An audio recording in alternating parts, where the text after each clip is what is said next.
Stacy. I lead the Retail Insights team here at SupplyPike, and I am joined by the amazing Eric Smith. He is the Director of Product at SupplyPike.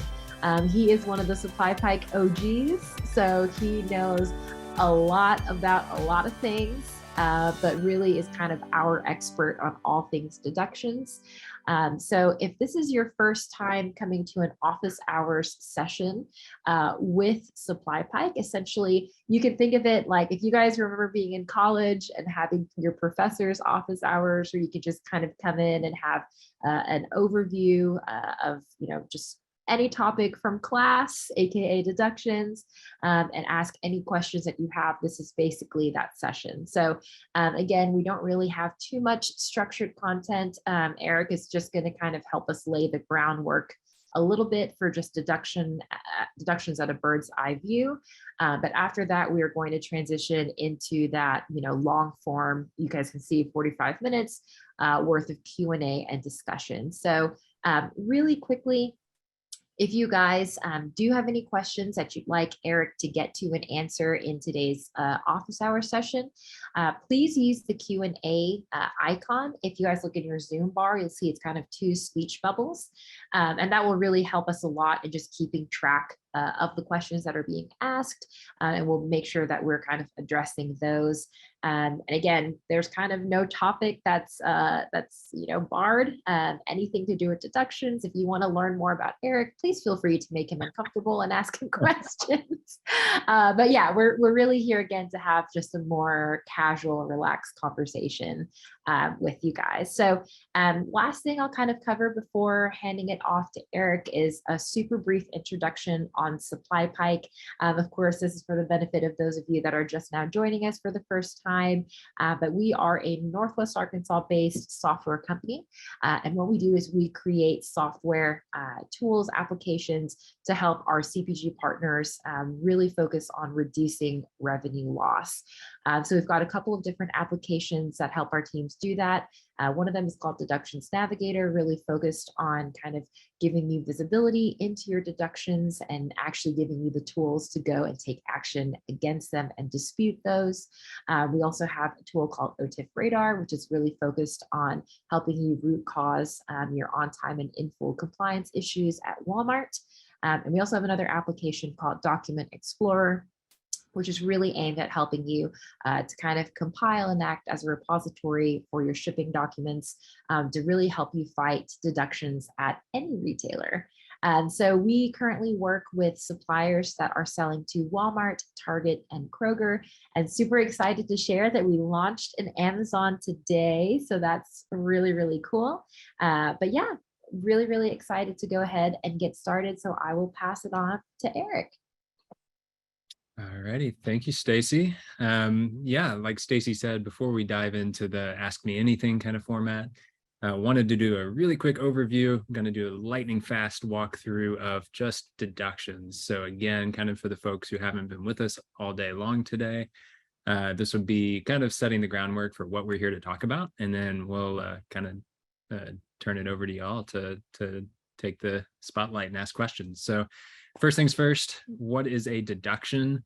Deductions are when a retailer only pays a portion of your invoice and they withhold or deduct a certain amount of that invoice payment for a specified reason. So generally what we're talking about when we talk about deductions is money withheld from a payment of an invoice. Now, there are all sorts of types of revenue loss that occur, many of which SupplyPike helps with. Most of the content today, as we said, has been focused on deductions, but we wanted to kind of, throw this out there. There's a lot of terminology that flies around, not even really a standard that everyone agrees on for how to define things. So we thought we'd kind of lay out how SupplyPike looks at this world of revenue loss. This is a non-exhaustive list, but on the far left in blue, the first thing that we really commonly see are what we call invoice deductions. So this is things like shortages, damages, substitution, pricing issues, duplicate billing. We spent a lot of time in a lot of the sessions today talking about invoice deductions. In yellow, the next one over, there are negotiated or expected deductions. And these are also deductions in the sense that they're withheld from the payment of an invoice typically. but they usually are part of something that has been negotiated ahead of time, or they're expected, such as allowances. You give the retailer a certain % discount off every invoice to cover the cost of defective product, or to cover a new warehouse opening, things like that. And then there are promotions, co-ops, coupons, cash discounts based on your payment terms. So a lot of ways that money kind of leaks off of invoices in ways that you typically expect. Now, that doesn't always mean that every one of those deductions is valid. Most of them typically are, but that's not always the case. Next up in red, big scary compliance fines. So, this is really common and increasingly common across just about every retailer out there. At Walmart, they have their their famous, infamous on-time in full program, expecting product to be delivered on time and in full per the PO. Walmart just launched another new compliance program called SQEP, or Supplier Quality Excellence Program, which is focused on purchase order accuracy, labeling, things like that. But across any retailer, you've got all sorts of compliance programs around labeling standards, process standards, that sort of thing. Lastly, there's a big bucket called audits or post audits. These are typically large scale deductions or invoices where the retailer or a third party on behalf of the retailer audits your business for typically a longer period of time, annually or quarterly, and does what they would call a true up, where they say, ooh, we didn't take a pricing discount for this 3-month period that we could have. Here's an invoice for $200,000. So quick lay of the land.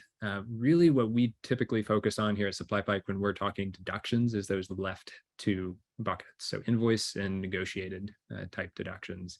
But the world of revenue loss is certainly bigger than that, as we all know. Couple more things I'll say before we dive in. How should we be thinking about deductions? Well, number one, deductions are a signal. It's a sign that something needs addressed, and that could be either a valid issue that the supplier needs to address, or it could be an invalid issue, and it needs some time to dig into it. So whenever a deduction occurs, view it as a signal, and it's the supplier's responsibility to dig in and either accept that deduction, write it off, or to dispute it and try to get it paid back. So this slide is kind of a duh, but I throw it in here, especially for maybe folks who are new in the supplier world. Deductions aren't always your fault. There's very much a concept of valid deductions and invalid deductions, like I said. So valid deductions focus on prevention, stop the bleeding. For invalid deductions, focus on recovery and how you can get that money paid back. All right, that's my 5-minute or less overview of the world of deductions. And with that, ask us all things deductions. I know Stacy said I'm a deductions expert here at SupplyPike, but don't let her fool you. She's our VP of Retail Insights. Stacy has a lot of experience in the retail world and will be a wealth of knowledge here too. So ask her some hard questions as well. I'm not here. I'm just a moderator today, Eric.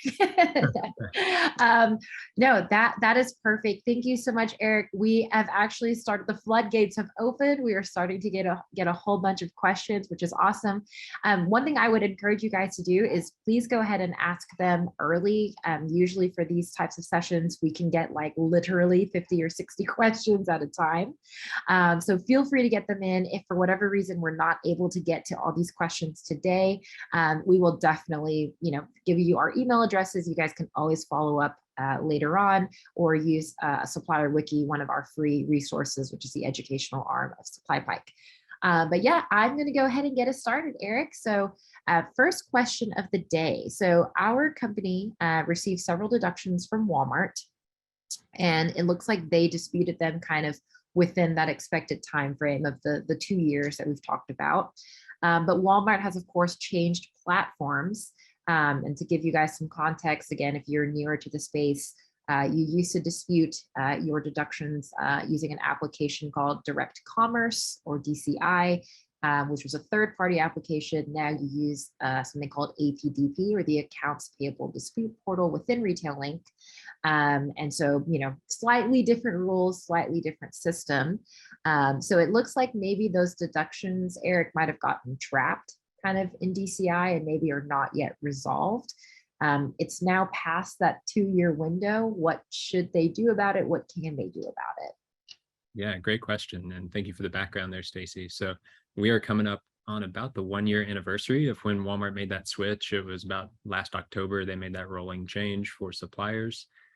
So yeah, we definitely saw this happening where you had a dispute in the old direct commerce portal and kind of just got lost in the ether over there.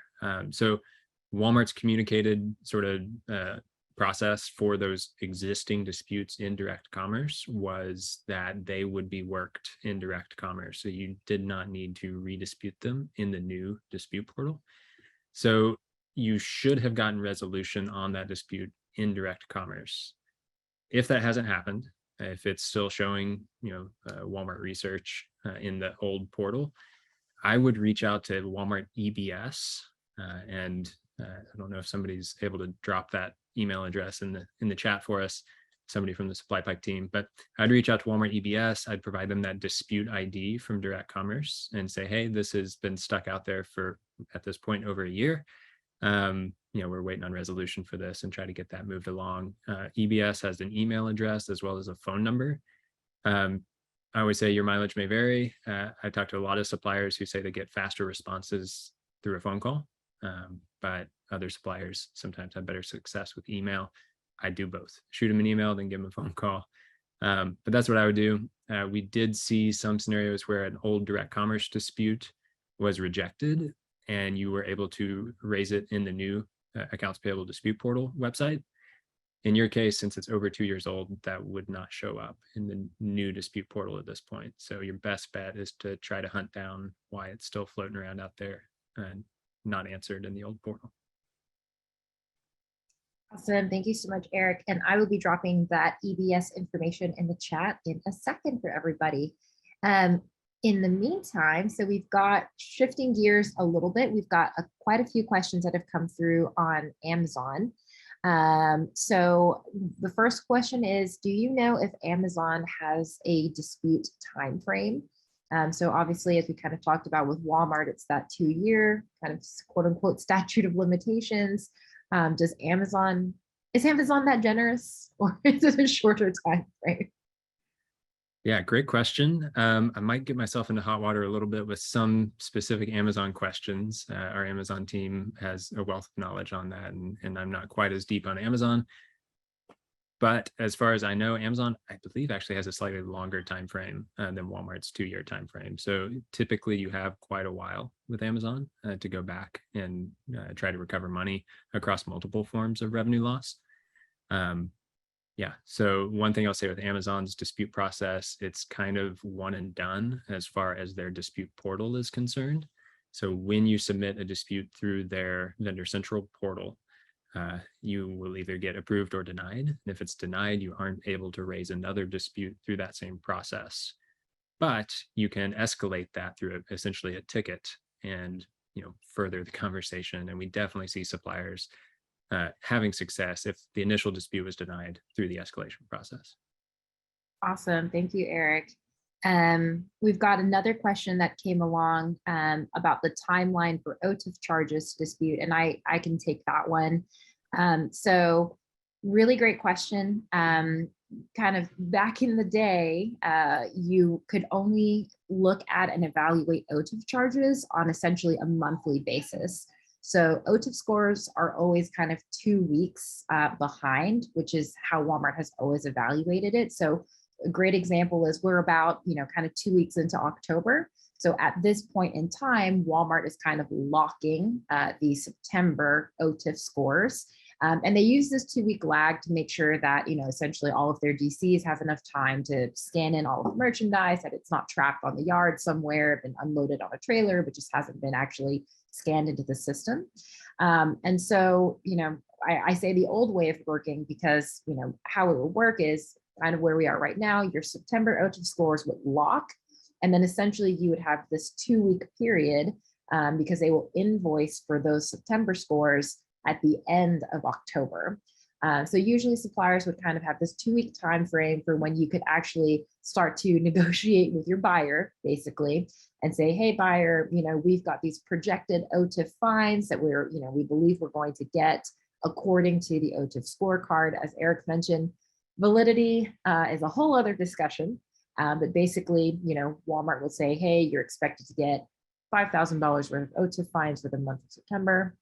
You'd have this 2-week time period to essentially work with your buyer, and you'd have to research the POs, basically show them proof of whether, those fines are valid or invalid, send them over to your buyer. They'd have to agree. And if then they agreed, they would escalate it to their boss, who would then say, yes, we can waive those OTIF fines. So for a really long time, since the program's been around, kind of going through your buyer on a monthly basis was the only way to do that. But in March of this year, Walmart actually introduced a new kind of second way to actually go after OTIF fines through high radius. And so for high radius, using the high radius process, you can actually go back up to 13 months in arrears. So for suppliers, essentially, you kind of have, kind of two lines of defense. On a monthly cadence, you can work with your buyer. We would say that if your buyer is open to that, that's honestly the easiest way to do it, because you usually already have a relationship with your buyer. And then also, it's always better to just have that waived and not have, money taken away that you now have to go and fight for. But if for whatever reason your buyer is not open to waiving those fines, then you do have kind of that second line of defense, which is kind of going through high radius. And in that one, you would essentially have to log into high radius, which is a third-party application. You need to have an account for it. You'll have to look for that OTIF charge and then essentially create a dispute through that application, send in all of the proof documentation, and that is how you would go after those kind of older OTIF fines. So kind of a long-winded answer, but essentially if you're using the buyer method monthly cadence, if you're using high radius, you have about a 13-month window to go back in time and go for those OTIF fines. So hopefully helpful. Okay, so Eric, I've got a question for you for Walmart. So this supplier received a code 150 soft goods defective allowance despite not producing any soft goods or apparel. That sounds like Walmart. So it says that it looks like this is not something that can be disputed in APDP. Do you have any advice on how they can handle this with Walmart, seeing as they're not even a soft goods supplier? Yeah, so first thing I would check into is a little Walmart idiosyncrasy where oftentimes a deduction will show up like on your check as a code 150, but what it actually is a code 15. So we see this, oftentimes you'll see on your checks a 150, a 140, a 130, or a 130. A lot of the teens will come across with a 0 at the end. So yeah, it's really common to see a code 15 come across as a 150. In your situation, since you're not even a soft goods supplier, I would venture to guess that that may be what's happening here. And that's actually a code 15, which is a type of shortage deduction where the goods were, I believe, shrink wrapped. And the shortage was within a pallet, within the shrink wrap. I would investigate that. If you have, I guess you said you cannot dispute it in the dispute portal. I would reach out again to EBS. So that might be a theme here this afternoon for situations where like Walmart's system isn't playing ball and what you're looking for is not showing up. Reaching out to EBS is always your first course of action. I would venture to guess that that came across as the wrong code. They intended a code 15 and it came across as a 150. 15s are pretty common. Code 150s, like true code 150s for soft good defective allowance. Those are extremely rare. We work with over 400 suppliers and we see very, very few of those. 15s are fairly common. Awesome. Thank you so much, Eric. Okay, so another question, this is a good one, I think. We talk about, and we talked about in our benchmarking webinar today, that sometimes there are situations where Walmart will almost automatically approve a dispute that gets submitted. Do we have any insight at all on what those deciding factors are for which claims get, as close to automatically approved as possible, and why some of them just take months and months and months sometimes? Yeah, that's a great question. So we've seen this for years with Walmart, even back when they had their old direct commerce dispute portal. You would see deductions be approved within a day or two sometimes, and others would take 3 months. When they transitioned to the new dispute portal that they built themselves, what we see is there's actually an official status for auto approved, and those approvals happen instantaneously. So yes, this is very much a real thing. We do not know the exact, say, formula for what's going on behind the scenes with Walmart for why these get auto approved, but there's some very, very clear patterns and trends. So we have a pretty good idea of scenarios where you could expect this to happen. Within SupplyPike software, within Deductions Navigator, for Walmart, we make validity judgments, especially on shortage deductions, where we'll basically issue a judgment on the likelihood of a deduction being valid or invalid. We have a status of this deduction is definitely invalid when we see that the quantity that you invoiced exactly matches the quantity that Walmart says that they received in their own system. So the quantity received in DSS for a specific PO line. When that occurs, and SupplyPike will say this is an invalid deduction, clearly. Those get auto approved at an extremely high percentage. In the high 90s, those will be auto approved. So that's number one indicator that a deduction is likely to be auto approved, is if Walmart's receiving data matches the invoiced quantity. Sometimes what happens is product was received in later or something like that. Walmart's system did not update in time before the deduction was issued, and they don't go back and fix it all the time. So that's the most common scenario that we see for auto approvals.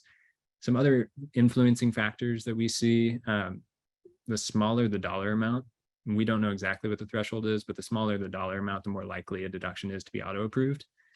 Even if it is a clearly invalid deduction, if it's for $10,000, more often than not, that's going to go through a round of manual approvals, which will draw that out a little bit longer. But small dollar amounts and situations where Walmart's own data supports the payback are very high likelihood to be auto approved. Awesome. Thank you, Eric. Yeah. Get that money quickly, whenever we can. So this I think is a really, really great question. I think a lot of suppliers are kind of grappling with this right now. So our company does settlements with Walmart. And when it comes to deductions, they've basically chosen not to dispute these deductions individually. So this supplier is asking, are there other suppliers that are doing similar things where they're choosing to go the settlement route? And I think maybe this could be a good topic too, Eric, for us to maybe talk a little bit on the pros and cons of settlement versus individual disputing, if you wouldn't mind kind of sharing some insights there. Yeah, absolutely. This is something we hear all the time from suppliers is, hey, talk to me about settlement versus disputing individually.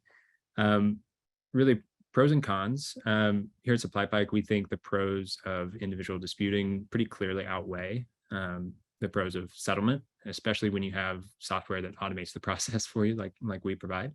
With settlement, really the value proposition there is, hey, you don't have to spend 15 minutes on every single deduction submitting disputes and keeping track of them. So very clear value proposition if you're doing this by hand, that you can just kind of submit a spreadsheet and say, here's everything we think is invalid, and try to get some payback there.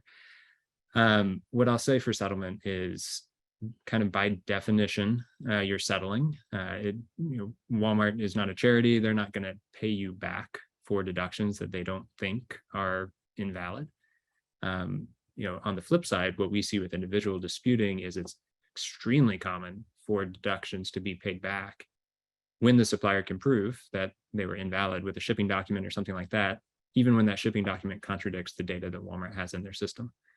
So we see paybacks all the time for deductions that Walmart did not think were invalid, but the supplier was able to prove that they were. So, that is always kind of my baseline for how I approach settlement is, by nature, you're settling. Is it faster than individual disputing? Disputing individually by hand, it's absolutely faster. There's not a whole lot of debate there. But if you're able to submit disputes programmatically, then that very clearly tips the other way. So the other thing that I'll say on that topic, if your company has extremely poor access to your proof documentation, say you've never digitized your shipping documents and they were in a box in the corner and the office burned down, like you do not have shipping documents, that could be a scenario where settlement might be preferable, because with individual disputing, yes, like we just talked about with auto approvals, yes, you can get approvals without shipping documents for shortage related deductions. But for the ones where Walmart's data doesn't back it up, you've got to prove it. So if you don't have proof documentation, sometimes you can potentially sneak a few past the goalie, so to speak, with settlement, but with individual disputing, that's a little bit more of a challenge. So I think an honest assessment of your access to shipping documentation is really the key decision point there on if you're going to go settlement versus individual disputing, as well as do you have access to automation? Because otherwise, individual disputing can take a really long time. But what we see with the suppliers that we work with is much higher recovery rates and significantly better cash flow because of the rate of approvals with individual disputing. With settlement, having to work on a quarterly time frame and just the back and forth, a lot of suppliers who are on settlement are often 6 to 12 months behind in getting payback for deductions. With individual disputing, decent chunk gets auto approved and the rest are typically approved. Our average that we see right now is in the 30 to 40 day range from dispute to approval. So much faster payback times for individual disputing, which is obviously beneficial for cash flow. Awesome. Very, very helpful. Thank you so much, Eric. Okay, so switching gears a little bit, I believe this guest is this attendee is a current SupplyPike customer, maybe, and they've got questions about Deductions Navigator for Target. And just as a friendly reminder to everyone, as I kind of mentioned earlier, we have fully automated solutions for Walmart, Target, Kroger, and Amazon. And then for all of the retailers, we have shipping deduction automation or shipping document automation.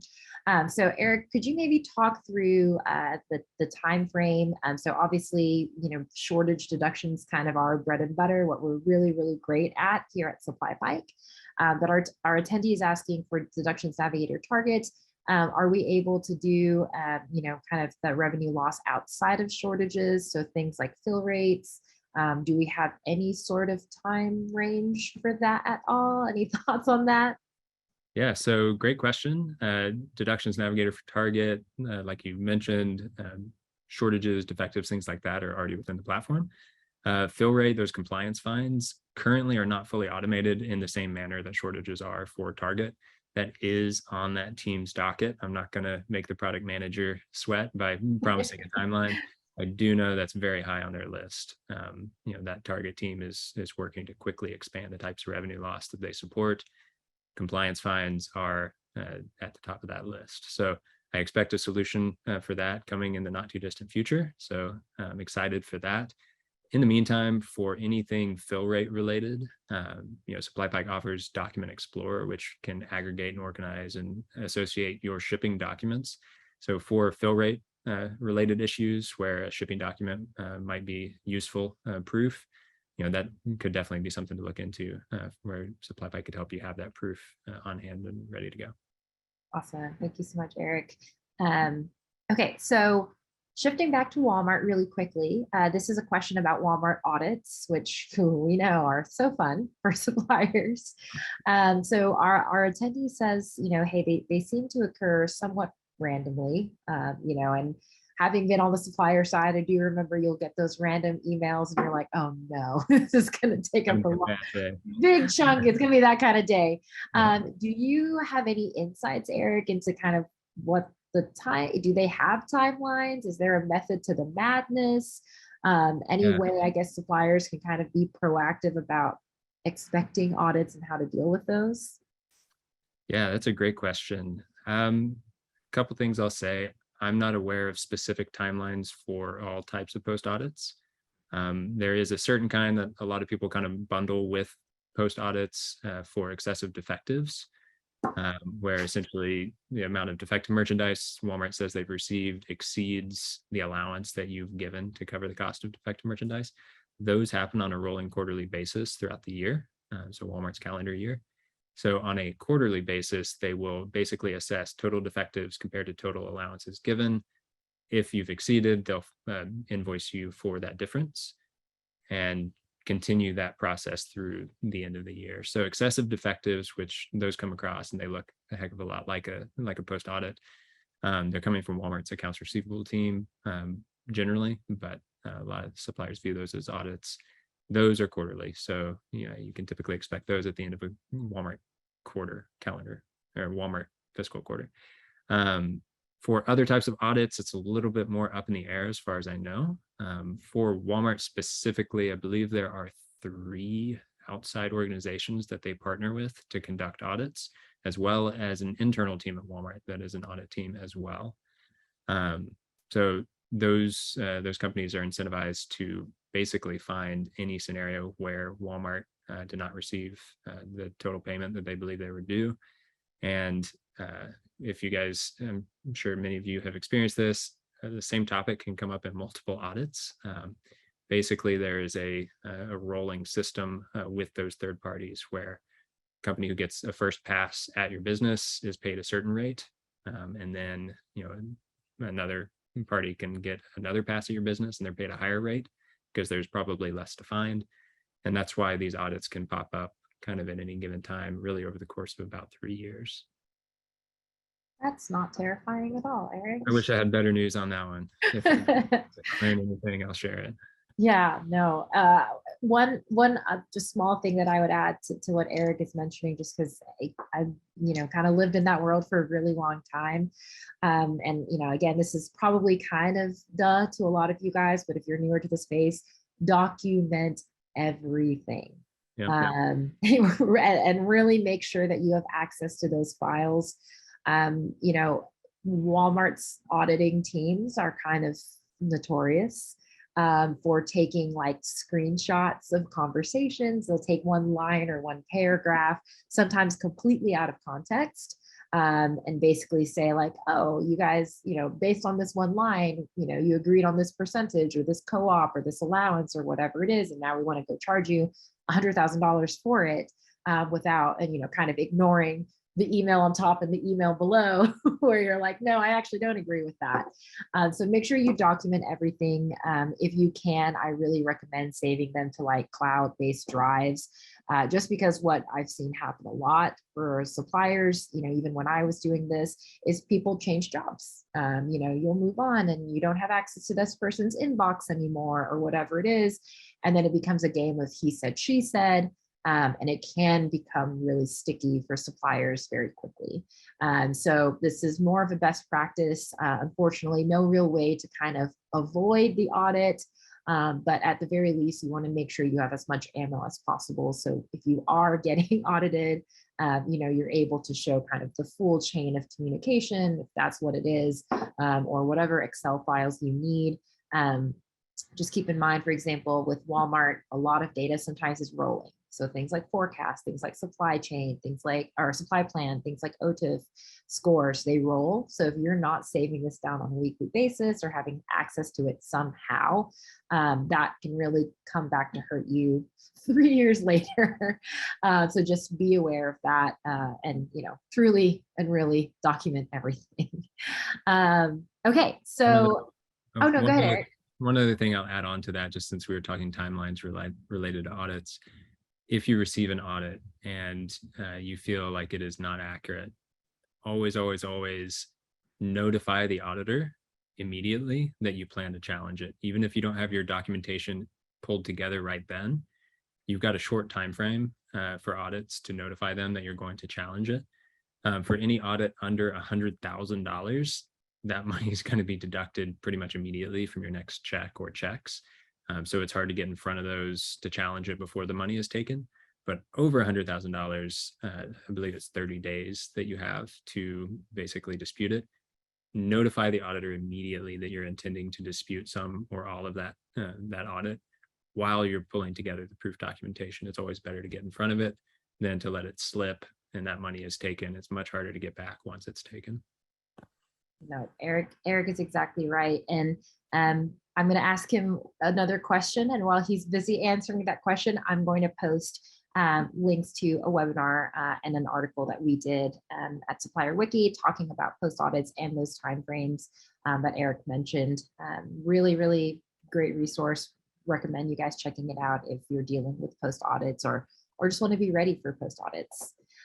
So I've got a good question for you, Eric. This is around APDP at Walmart. Can you kind of walk through the difference between a line level dispute and an invoice dispute? Why are those different when they weren't with direct commerce? Any insights there?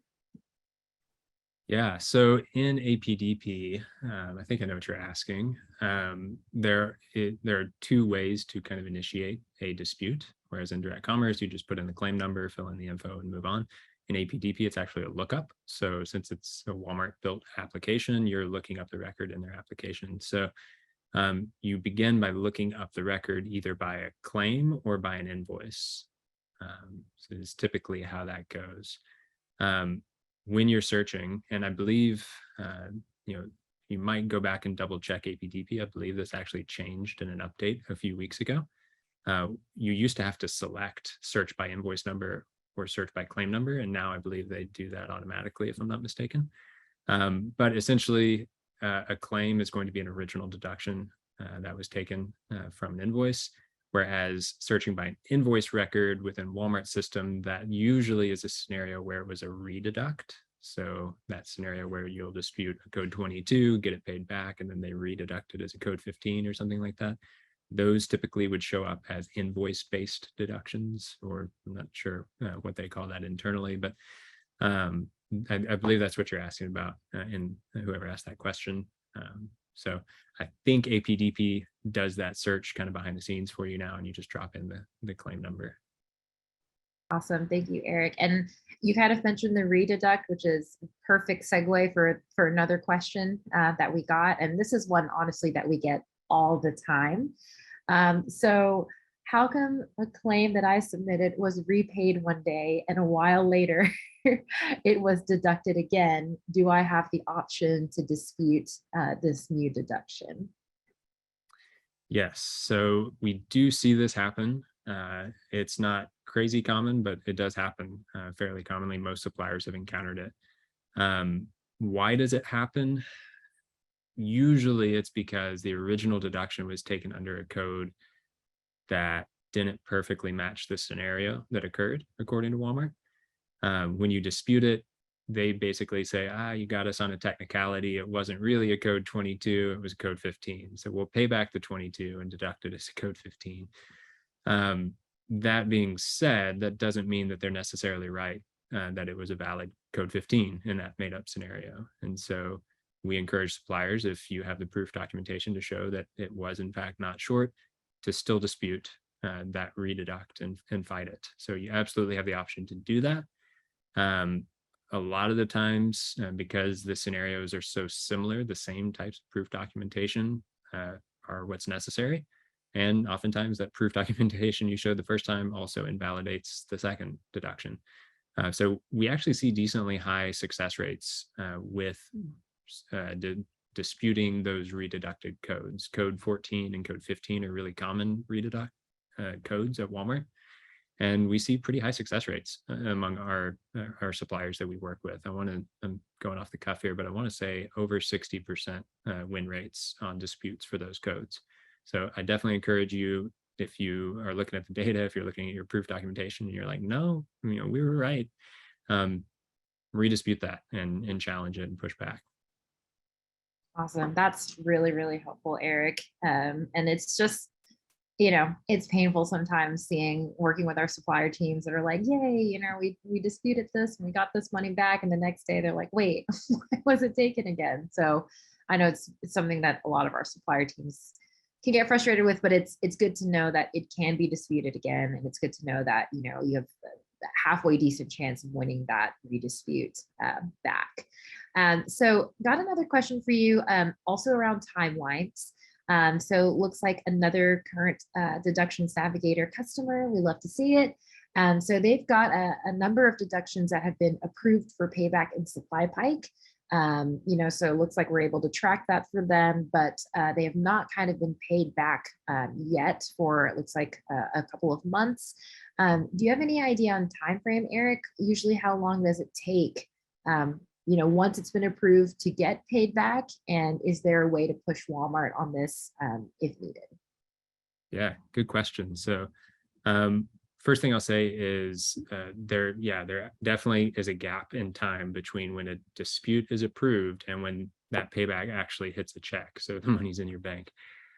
So yeah, definitely, keep that in mind. What we see across all suppliers is that length of time on average is about 8 days between approved dispute and the payback showing up on a check. So if you're not seeing payback for months, again, I would start with EBS.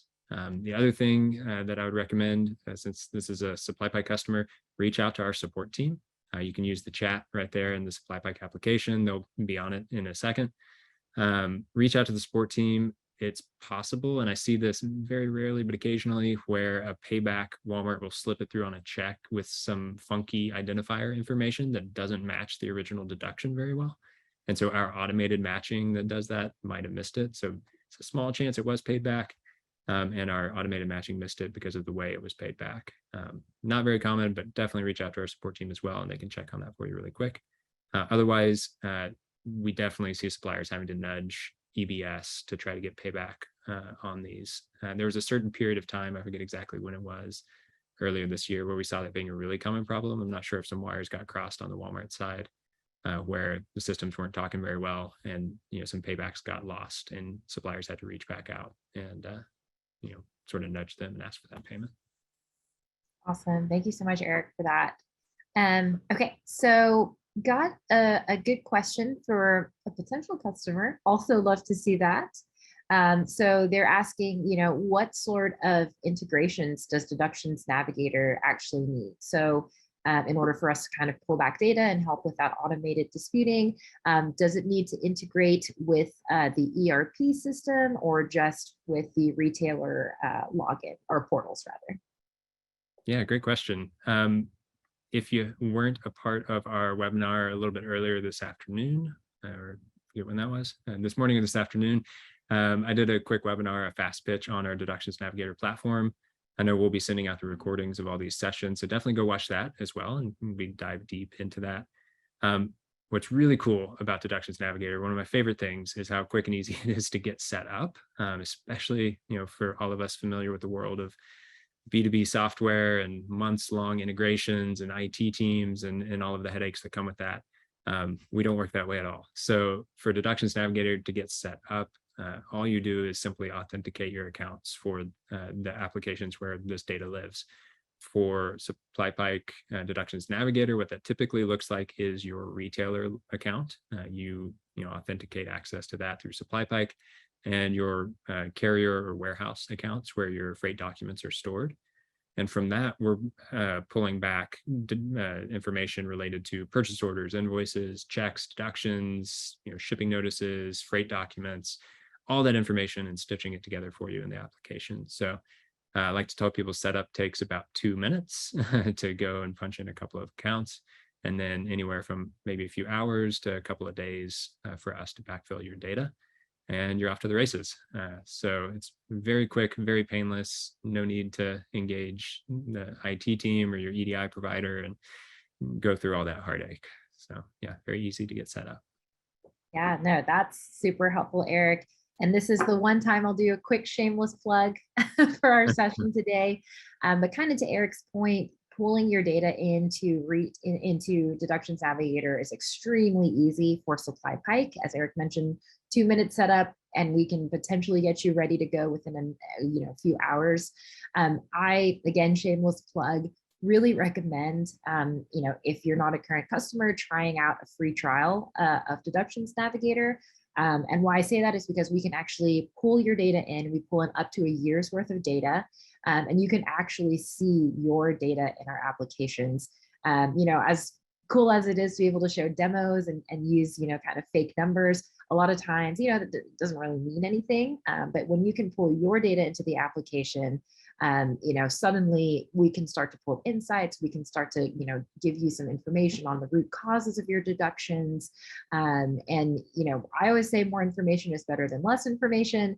If you pull your data in and hey, everything is all systems go, you are disputing every single dollar and you have a really high win rate, awesome.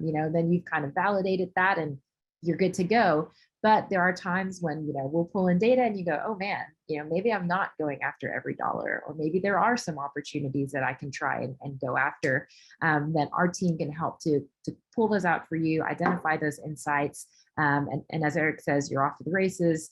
You can start disputing kind of the same day you have access to the application. So we've had teams literally win back over $100,000 during the trial period before paying us a cent, literally.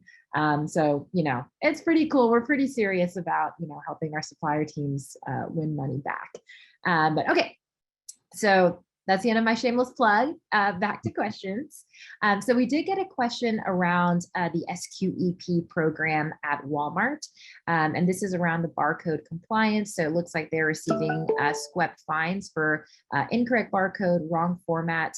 How do I find out what is exactly wrong with our labels to correct this? And I can take this one.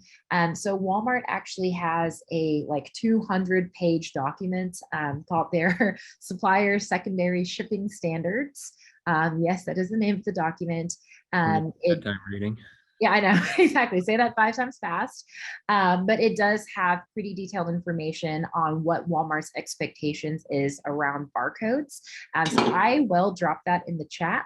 And then also there is an email address within that document where you can actually send your barcodes in, and they will actually be able to kind of check on those barcodes for you and confirm whether or not those are scannable and receivable at the Walmart DCs or not. So I will be sending that document in the chat very, very shortly. But I will kind of get Eric answering a question really quickly before I do that so I can find it. So Eric, this is about Amazon, and this supplier is Shipping Collect. Do you have any insight? Oh, looks like our Supply Pike team, amazing. They've dropped the PDF in the chat already for us. So there you go. You guys feel free to utilize that as a resource. But yes, so this Amazon supplier is Shipping Collect. And they're asking, do we have any insights on what documents are basically necessary to dispute shortage-related claims with Amazon? And does Deductions Navigator attempt to gather those particular documents to help with the dispute process for these deductions? Yeah, great question. While I'm talking, I'm going to ask our supplier wiki team to do their magic again. I believe we have a webinar specifically on Amazon. And I bet you that webinar goes into a lot more detail than I'll be able to go into here. What I will say with Amazon, if you read Amazon's documentation around shortage deductions and disputing those, they'll tell you that PODs or BOLs are not required to submit a dispute for a shortage. So unlike Walmart, where they'll just outright reject it if you submit it without a shipping document a lot of the times, Amazon says you don't need those shipping documents. We're just going to look at our own data. That's great and all, but their own data isn't always accurate. So here at Supply Pike, we say, just because it's not required doesn't mean it's not beneficial. We have seen a lot of suppliers with higher success rates when including shipping documents with their Amazon disputes. So for a collect shipment, that's going to look pretty much the same regardless of retailer. For collect shipments, a bill of lading signed not by just the shipper, you, but also signed by the freight carrier who picked it up, showing that transfer of ownership. They picked up the goods, ownership transferred to the retailer at that point. That shipping document is going to be your friend for disputing for shortages for collect shipments. Another thing I'll add in, and more anecdotal evidence than anything, but we've seen Amazon suppliers providing packing lists along with their bills of lading, having more success. Now, sometimes that success with Amazon is not always through the first dispute submitted through the portal, but through the follow-up when you escalate with a ticket, because Amazon disputes, you only get that one shot. But either way, if you increase your chance by including it through your initial dispute, if you're escalating with a ticket, you're going to have that documentation. So we recommend that out of the gate. Put your best foot forward, include all the proof that you have that you're right and that you do not owe that money. And I think the second part of that question, yes. So SupplyPike automatically aggregates your shipping documents, attaches them to your deductions, and has that information there for you. Awesome. Thank you so much, Eric. And I am so sorry, guys, about the sun reflecting. I'm like trying to like not glare you guys with it. But I think we've got time for maybe 2 last quick questions before we've got to hop off for the final session. You guys, you're almost at the finish line. It's so exciting. So the first question is also around the SQEP program at Walmart. So how do we dispute SQEP deductions that are for ASN not transmitted, but we are full EDI, we've never gotten error feedback. So I can take this one really quickly. One thing that I would recommend checking if you guys are getting kind of so the error, I believe, is called ASN not downloaded, and it's part of the phase 1 program of SQEP. I'm just like Eric, I'm going to ask our magical supplier wiki team in the background to kind of share our SQEP webinars that we've done on phases 1 through 3. But I would really recommend checking. So there is an application in Retail Link called the ASN scorecard. And you can actually check for your ASN accuracy according to Walmart. So I would use that. Basically, if you're getting any ASN not downloaded errors, basically Walmart is saying that they are not receiving your ASNs. Again, validity is a whole other different discussion, but it's good to know what Walmart is saying is true or not. And we've had teams essentially use the information from the ASN dashboard or scorecard and share that with their EDI providers. And they should be able to kind of determine if there are any errors there. And if you want to try and dispute any SQEP related deductions, you're going to flow that through HighRadius. So it is an AR related charge. It goes through HighRadius, again, that third-party application that we talked about. You should be able to kind of identify that charge in HighRadius and then essentially create a dispute for that. And then you need to basically make sure that you have kind of your proof will be information from your ASN scorecard. And then your EDI provider should also be able to provide additional proof if you want to fight anything around ASNs not being downloaded. Okay, so Eric, very last question, rapid fire for you. Right. So this supplier says they have 3 vendor accounts for Walmart. So it sounds to me like 3 vendor numbers. So if they were to utilize Deductions Navigator in SupplyPike, would we be able to pull in deductions for all 3 vendor numbers, and what does that look like? Would they be able to separate which deduction is coming from which vendor? Yeah, what insights do we have there? Yeah, great question. SupplyPike pulls for all of our retailers, we pull across all of your vendor numbers.